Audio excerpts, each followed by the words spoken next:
જય શ્રી કૃષ્ણ, જય માતાજી, હર હર મહાદેવ. પરી કિચન બ્લોગ્સમાં આપનું હાર્દિક સ્વાગત છે. તો અત્યારે મારી ઘડિયાળમાં વાગે છે 8 વાગ્યા છે. આના પાછળ ગાયત્રી માતા છે, દર્શન કરી લો બધા. અને આ મોરનું પીંછું છે. ભગવાનનું નામ દેવું જરૂરી છે, કારણ કે ખરેખર આપણે ભગવાનનું નામ જ ભૂલી ગયા છીએ. જેને આપણે બનાવ્યા, આપણને કંઈ તકલીફ હોય ને ત્યારે આપણે ભગવાનને યાદ કરીએ છીએ, તો આપણે સેલ્ફિશ કહેવાઈએ.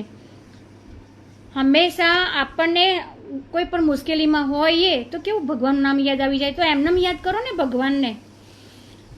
એટલે મેં અત્યારે નાનો એવો બિઝનેસ સ્ટાર્ટ કર્યો છે. બધી જાતના કવર રાખું છું. થાળી કવર, તપેલા cover, sari cover, kurti cover, ઇસ્ત્રી કવર, બ્લેન્ડર કવર, પછી સ્ટોરેજ બેગ, બગલ થેલો, અને પછી બીજું બધું ટિફિન બોક્સના કવર છે, શાકભાજીની થેલીઓ છે. જો તમને બતાવું, જો આ બધા કવર તમે જોઈ શકો. હજી અડધો માલ હવે આવશે, કાલે આવી જશે થોડું એવું.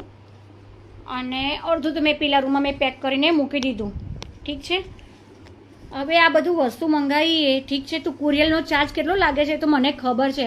માણસ 50, 100, 150 રૂપિયા કમાય, ઠીક છે, એની મહેનતના માગે છે. ઠીક છે, તમે એમાં પણ તમે ભાવ કરાવશો. આ પહેલાં એક બિઝનેસ કરી જો એટલે તમને ખબર પડે કે કેવી રીતે પૈસા આવે છે. આમ પસીનો આવી જાય છે, રાત દિવસ ઊંઘ બી ના આવે. ઘરના બી કામ કરવાના, બહારના બી કરવાના.